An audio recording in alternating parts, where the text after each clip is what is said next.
চট্টগ্রামে আইনজীবী সাইফুল ইসলাম আলিফ হত্যার প্রধান আসামি চন্দন সহ 10 জন এবার শোন অ্যারেস্ট। বিস্ফোরক আইনে নতুন একটি মামলায় তাদের গ্রেপ্তার দেখানো হয়।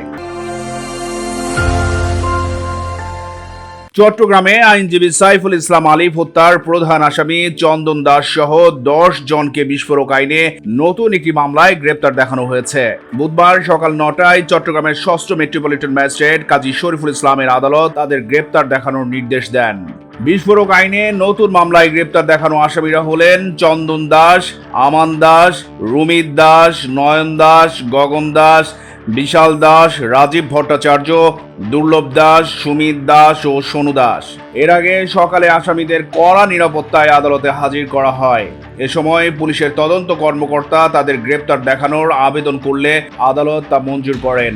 চট্টগ্রাম মহানগর দায়রা জজ আদালতের সরকারি কৌঁসুলি অ্যাডভোকেট মফিজুল হক ভূঁইয়া জানান, 26 নভেম্বর আদালত এলাকায় সংঘর্ষের ঘটনায় খুন হওয়া আইনজীবী সাইফুলের ভাই খানে আলম কোতোয়ালি থানায় বিস্ফোরক আইনে মামলা করেন। ওই মামলায় আদালত চন্দন দাস সহ 10 জনকে গ্রেপ্তার দেখানোর নির্দেশ দেন। 25 নভেম্বর ঢাকার হযরত শাহজালাল আন্তর্জাতিক বিমানবন্দর থেকে বাংলাদেশ সম্মিলিত সনাতনী জাগরণ জোটের মুখপাত্র চিন্ময় কৃষ্ণ দাস ব্রহ্মচারীকে আটক করে গোয়েন্দা পুলিশ। 26 নভেম্বর রাষ্ট্রদ্রোহের মামলায় তাকে গ্রেপ্তার দেখিয়ে আদালতে তোলা হলে আদালত তার জামিন আবেদন না মঞ্জুর করে তাকে কারাগারে পাঠানোর নির্দেশ দেন।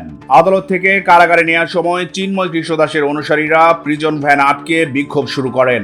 অন্তত 3 ঘন্টা পর সাউন্ড গ্রেনেড ও লাঠিচার্জ করে বিক্ষোভকারীদের ছত্রভঙ্গ করে চিন্ময় কৃষ্ণ প্রভুকে কারাগারে নেয় আইন শৃঙ্খলা বাহিনী। এ সময় আদালত এলাকা জুড়ে সংঘর্ষ ছড়িয়ে পড়ে। সংঘর্ষের এক পর্যায়ে আদালতের বাইরে একটি কনভেনশন সেন্টারের পাশের গলিতে সাইফুল ইসলাম আলিফ নামের এক আইনজীবী খুন হন। এ ঘটনায় সংঘর্ষ, ভাঙচুর ও পুলিশের কাজে বাধার অভিযোগে পুলিশ বাদী হয়ে 3টি মামলা দায়ের করেন। নিহত আইনজীবী আলিফের বাবা দায়ের করেন হত্যা মামলা। এছাড়া বিস্ফোরক আইনে আরেকটি মামলা করেন নিহত আইনজীবী আলিফের ভাই খানে আলম। এরপর একই ঘটনায় সিএমপির কোতোয়ালি থানায় আরেকটি মামলা করেন ফিরোজ উদ্দিন নামের আরেক ব্যক্তি। মামলা সূত্রে জানা যায়, ফিরোজ উদ্দিন একটি পত্রিকায় কর্মরত। চট্টগ্রাম প্রতিদিন নিউজ ডেস্ক।